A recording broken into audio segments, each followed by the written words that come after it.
Justice for Greenwood is the rallying cry. Let me welcome attorney extraordinaire, Mr. Demario Solomon-Simmons is here. Hi. What's up, Karen? How are you? I'm all right. It's a beautiful day, and at the same time, there's a lot of things going on. And we kicked off the show Monday after Saturday's uh terror attack. And now we're looking at the retaliation and pretty much the decimation. I was just looking at how Gaza has been, and it's a 9 million people inhabit all of what they call Israel, right? 9 million. 2 million are in this little tiny space that's right buttressed up against a little corner of Egypt. And then the rest, 2 million people. They just bombed it. Most of them are women and children. And I think about that. I kicked off the show, of course, on Monday because I also found out that Hughes Van Ellis, Uncle Red, had made transition. And it was, to me, a kind of weird juxtaposition to Black Wall Street and what happened 100 plus years ago to what's happening now, not taking sides. It's just a point of fact. And to carry that decimation for 100 of his 102 years, he was a baby. But the memory of that, he was a baby. Maybe he doesn't remember all of the details like his sister who was 7, Mother Fletcher. But your whole community was just taken and you were rendered homeless, just destitute, no reparations, and they were living through that. So I was just thinking, about you. I'm glad you're in today. As a person that has been there from the beginning of this journey to try to get some justice for Greenwood, for the surviving members of the Tulsa massacre. How are you feeling today, and what are your thoughts? It's a heavy time. I'm gonna be very honest with you, and I'm a high energy guy, but you know, Uncle Red was so much more than a client. He was a partner. He was a inspiration. He was a teacher. He was a family member of mine, and you had the opportunity to spend some time with both of them, and I mean, he was just so full of life, and he was just so excited about the opportunity after decades, almost 100 years of having to be silent because of fear, to finally be able to be, leading the kind of leading the charge for the community, and then being in communion and in relationship with his big sister, 109-year-old Viola Ford Fletcher. So I tell you, Karen, I was having a fantastic week. I went down to Dallas for the OU Texas game, and OU won. And, I'm a former OU football player, so that was great. Then Sunday, I took my wife, me and I, we went to the Dallas State Fair, had a great time. And then Monday, I actually took a day off to go fishing down in East Texas and was out on the lake. We caught a bunch of crappie. We had a great time. Had a black tour guide, D Crappie. Shout out to D Crappie, Crappie Head Tours. Had my phone off and headed back to shore and turned my phone on and had the 911 text. And it's just been downhill ever since. I just, when I got the 911 text from the family member, I immediately thought Mother Fletcher. She's 109. And I was just like dreading the call. You know how that is, like, oh man. And then once I got him on the phone and I could hear, something, the worst had happened. And I just said, what happened with Mother Fletcher? And he said, no, it's Uncle Red. And it was just like, I was just dumbfounded. It's crazy to believe that you could be shocked with someone 102 and a half Yes. years. I was struggling with that exact same thing for the same reason that you were struggling with it. Not as, because I didn't spend days and hours and weeks and months and years with them, but the few hours that I had, he was fresh. You know what I'm saying? He got a little twinkle in his eye. He had some things to say. He had a walker, but again, he's 102. He had been Right. in the military, had fought in a war. So, his body wasn't, but his spirit was so strong. And you're right, who lives to be 102? You know what I'm saying? It's like, it's unfathomable, really. But at the same time, the amount of spirit that he had, I can't imagine it not being here. So I feel what you're feeling, and I just had a moment with him. Yeah. So did he pass peacefully? I know he Yeah. had some health issues. Yeah. Yeah. Physically. And it's funny because you say he had a walker and he did, but as you know, he'd get up and dance. The walker was just to transport him from place to place. He Right. loved to dance. And fortunately, he actually passed in his sleep. Okay. He had in the last just couple of months, maybe last 8 weeks, had some health issues. But honestly, I saw Mother Fletcher, Mother Randall. We were all together on Thursday, October 5th, in Oklahoma City, the state capitol, doing what's called an interim study at the state capitol, again pushing, hey guys, you need to do something for these folks and for the descendants. And his daughters were there, but he wasn't there. But I talked to them, and at that point, it looked like everything was still okay. And he really wanted to be there. He was upset that he didn't get to travel down. So for the listeners know, he lives in Denver, Colorado. Yet you think he travels everywhere, including going to Africa last year for 13 days, going to Ghana. So again, this was just a real shock, and I've been vacillating through, obviously profound sadness, but also, Karen, if I'm honest, a lot of anger. Mm. I'm Mm. angry that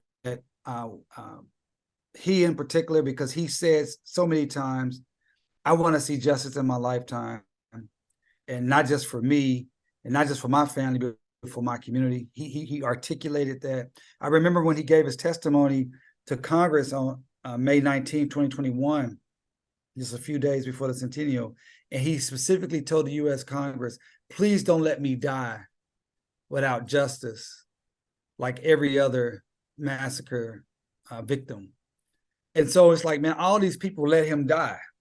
The U.S. Congress, the U.S. the presidency, the Department of Justice. In May, Mother Fletcher and Uncle Red and my team, as you know, Karen, we went after 2.5 years of pleading with the DOJ. We went to Washington, D.C. We showed up. We had a meeting with the Washington Department of Justice Cold Case Division, begging them to please, open an investigation, help us get reparations. They did nothing. And our dear sister Christian Clark, who is a great person, great civil rights attorney, but they didn't act.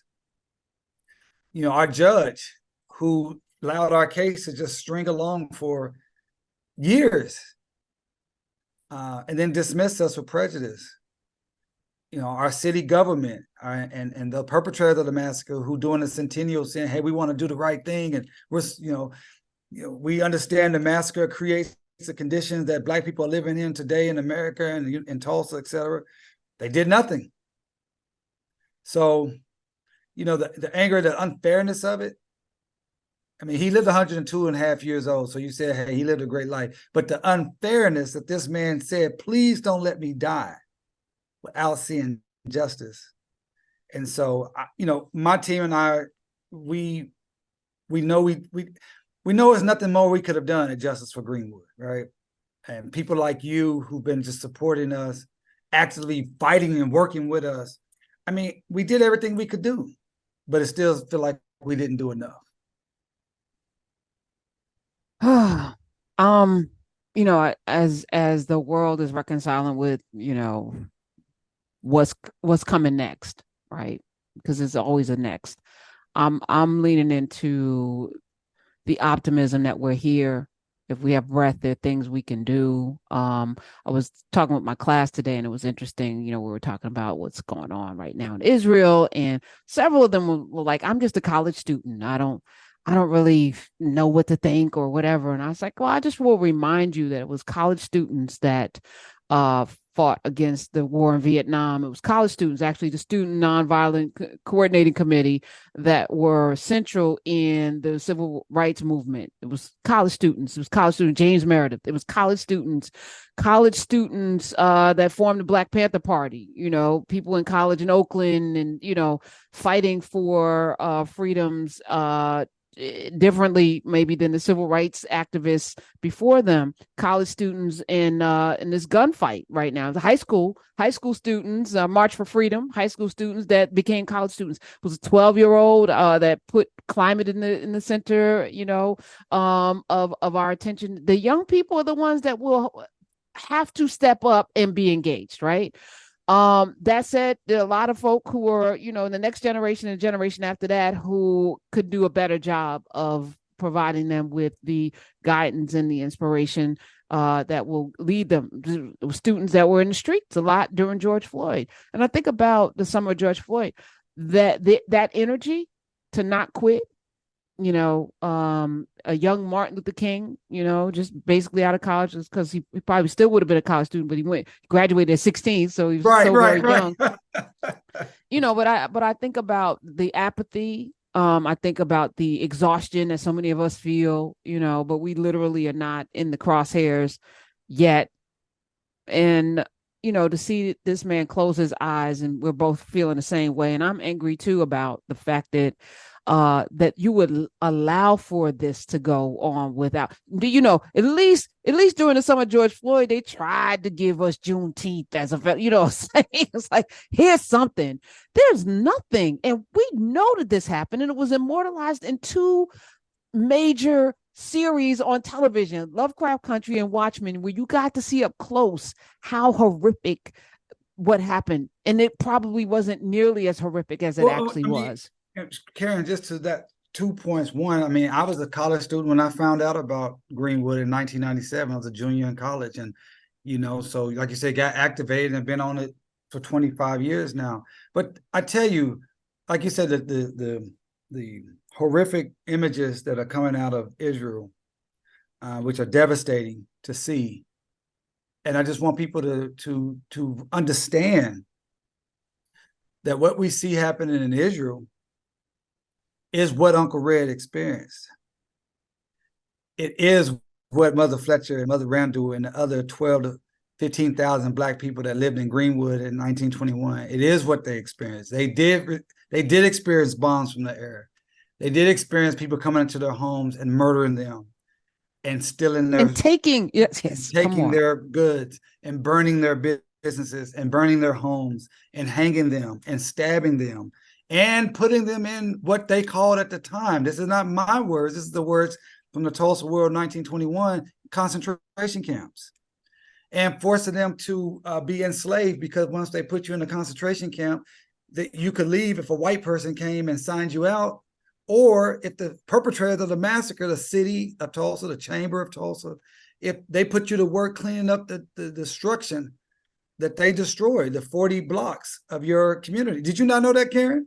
Yes, no, I remember Mother Fletcher talking about having to, this was the thing that made me so, like, just cleaning the houses of the people who destroyed and pillaged and raped and murdered your neighbors, and then seeing some of your stuff in their house. Yeah, absolutely. We have, so many countless tales of that from survivors for decades, as butlers, maids, domestics, and people forget in this era, domestics don't not necessarily look like you and I, but in that era, up until the next 20 years, all domestics were Black, right?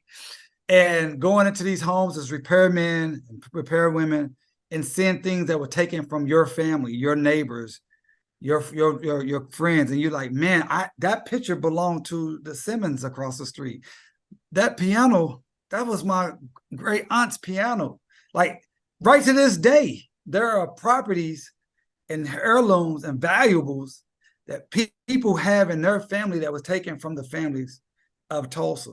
And like you said, for the perpetrators of the massacre to have just no level of decency to say, okay, we've allowed 12,000 people to die. We didn't give them anything. These are the last 3. We're going to do something for them. It wouldn't have been enough. We would have said absolutely it's not enough, but they didn't even offer that.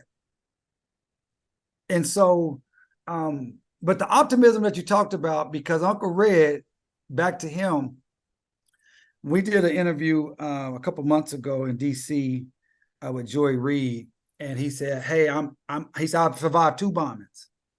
I survived 1921 as an infant. I survived the bombing when I was in World War II as a combat veteran fighting in a specific theater he was a actual anti-aircraft gunner. And he said, I survived 2 bombings and I'm 102 years old and I believe I'm here for a reason and I'm here to fight. He said, I'm here to fight. You know how he talks, I'm here to fight. And I'm going to fight until we get justice. So in the spirit of Uncle Red, now you get me, I'm getting pumped up now. We're going to continue to fight. We're sad. We're hurting. We're angry. But we're going to continue to push the envelope. We got 2 left, 2 survivors left. And they represent not just the Greenwood community, they represent all Black people who have suffered through enslavement, Jim Crow, sharecropping, Black codes, lynching, hundreds of massacres across this country. Greenwood is not unique because it was a destruction of a Black community. The only thing that makes Greenwood unique is the scope and scale of the destruction and the documentation of the destruction. Those 2 living survivors, 109-year-old Viola Ford Fletcher, 108-year-old Leslie Benefield Randall, they represent all our grandmothers, all of our foreparents, great-grandmothers, all of our people, great-grandmothers, and all of our people. And if we cannot fight and get justice for them, what can we fight and get justice for? And I think we can win, but we have to win. We have so to. when you say we, because I feel like this is the other frustration that maybe people have, even as they're watching what's going on in the Horn of Africa, 866-801-8255. It's like, what can I do? And what does fighting look like? Like, you're literally rolling up your sleeves. You're in the courts. You are side by side battling through the legal system, using the judicial system, hopefully to get some justice. But what can the rest of us do? We got the hashtag, we can write letters. We can, you know what I'm saying? Demario Solomon-Simmons is here. There is a level of like exhaustion at some point because there's so many fronts that we should be concerned about, right? So I get a lot of people like, I can't worry about what's going on in Israel. Right here in America, we got our own fight. Or I'm Black in America and I got to deal with police brutality and all this. Like, where do I draw the line? Where do I, get in at the same time, live my life? I want to go fishing. You maybe I want to be on a lake. One day, I get one day, Karen. I had bought that fishing tour back in May and been trying to get there since May and just couldn't find a time. And finally, I found a time, and this happened. But this is a great question. I mean, as far as how people can get involved with us, because we're fighting in the court system, we're fighting in legislative halls, we're in DC almost every other month. We're fighting in the state capitals. We're fighting to help reconstitute what we are Greenwood community with genealogies and oral histories. And how people can help us specifically with this is go to justiceforgreenwood.org and do 3 things. First, make a donation. If you can make $5, do $5. If you can do 50, do 50. If you can do 500, whatever. Second, sign up for our newsletter because we have activations all the time to give you actionable steps you can do all the time. And third, share justiceforgreenwood.org with 3 of your people in your network and tell them to do the exact same thing. That's how you can connect with us, and that's how you can actually tangibly fight with us and tangibly support the memory of Uncle Red and the 2 living survivors and all those who are fighting for justice for Greenwood. It's vitally important that we do more than hashtags. We have to put in our real time and our real treasure to fight this fight. And as far as people saying, hey, I can't deal with everything that's going on, I think that's fair. I think you have to focus on what's a priority for you, starting first for you, your family, your community, and then your nation, and in whatever capacity you have beyond that. But you can always make a donation here. You can always help someone spread a message, but you have to protect your mental health. Point blank. Yeah, period. I won't give out the number because I'm just looking at everything. Also, there's a story out of Oklahoma, and again, Justice FOR Greenwood.org, Justice FOR for Greenwood.org. Demario Solomon-Simmons is here. There's a Oklahoma judge. I don't know if you've been following this story. She's about to lose her job, hopefully, for sending more than 500 texts to her bailiff during a murder trial, including messages mocking the prosecutor, praising the defense attorney, calling a key witness a liar. Chief Justice of Oklahoma Supreme Court recommended the removal of Lincoln County District Judge Tracy Soderstrom in a court filing yesterday, no, it was Tuesday, following an investigation by the state's Council on Judicial Complaints. She has been under scrutiny since July after she was caught on camera scrolling through social media and texting during a trial of a man accused of fatally beating a 2-year-old. She was sworn in on January 9th after being elected in November. She's a judge that is elected, suspended with pay pending the outcome of a hearing, which will determine whether she will be removed from the bench. But I think about this and your judge and how, for time immemorial, we would, place a certain level of not just grace, honor on a person that sits on the bench. You swear in to not just uphold the law, but be a serious, you're a judge. You're literally sitting in judgment and can impact the outcome of people's lives, right? We expect seriousness from these folk. We expect them to be fair. But then we think about what you're going through, and you have a whole judge that not at all fair, not at all trying to. But then I think about the history of this country, and we've had Supreme Courts that have ruled that slavery was a good thing. We've had, of course, local courts that upheld Jim Crow laws, both de facto and de jure. And now, including blacks and whites couldn't marry at one point until 1967, and and that was law. This law is a wild thing, Demario, as you went to school to practice it. Navigating it right now is very tricky because of the lower courts and how they've been constructed with the previous president figuring out, because I'm sure he got the blueprint, this is how we're going to win moving forward. Got to impact the lower courts and the local elections and then tee it up so that we can, whatever happens federally won't matter. How do we break this? Yeah. Well, one thing, you said a lot, but I would say one of the things we have to be clear with is that this is, for instance, we cannot go along with this, that, this is a democracy.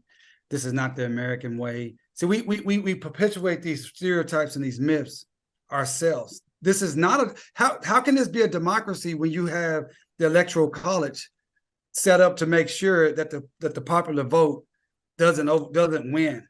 How's it a true democracy when you have gerrymandered states?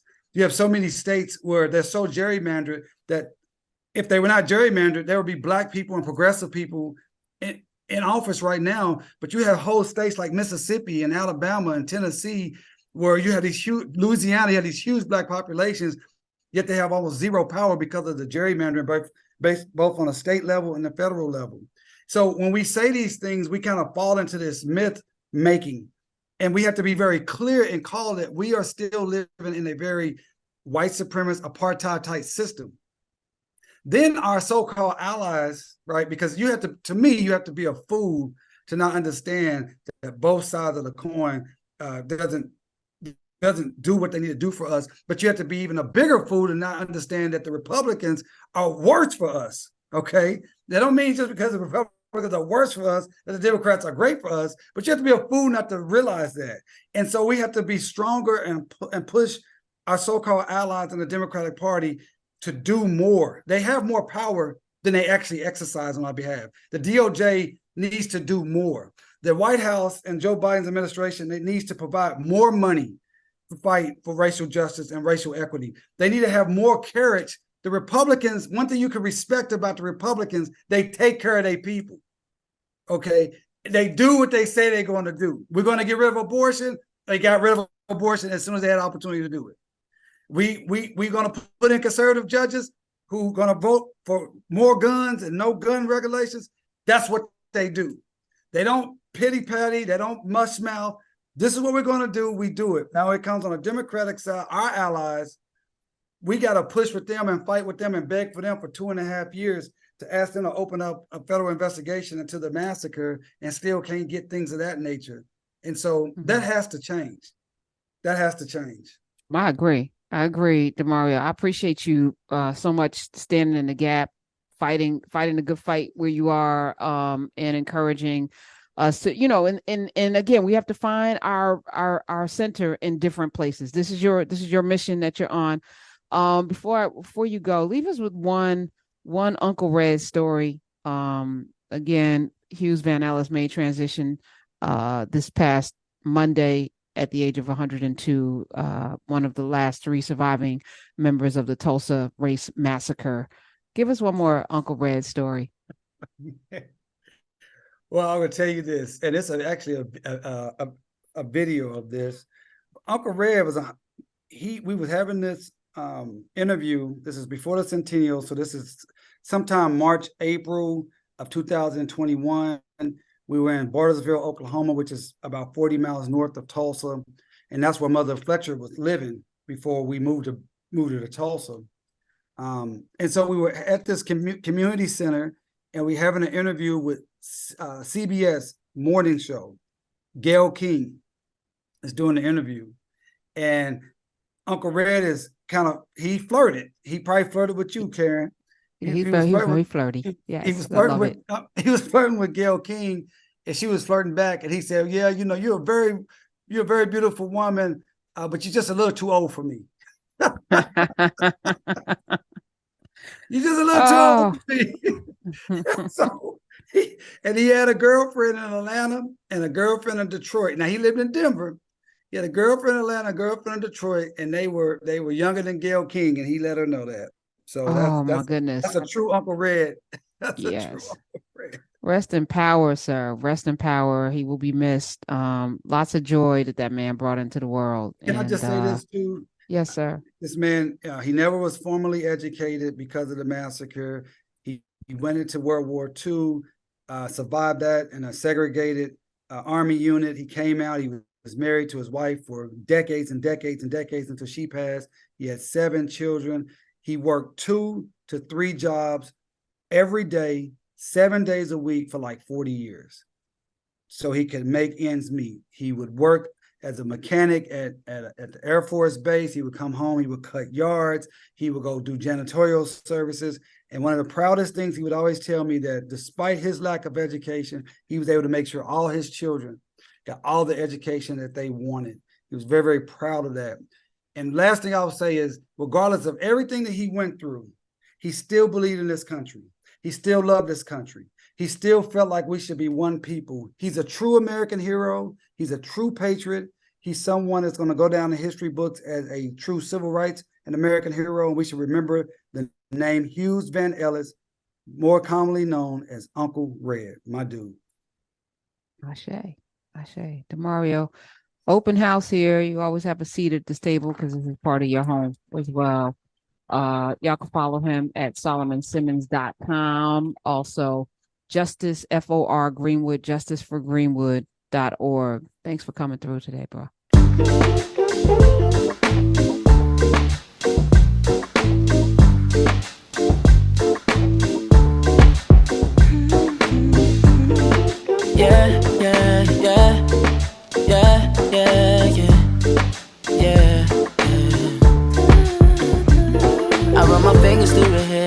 As she smiles and says that she loves me. Isn't it lovely when the one who loves things is the one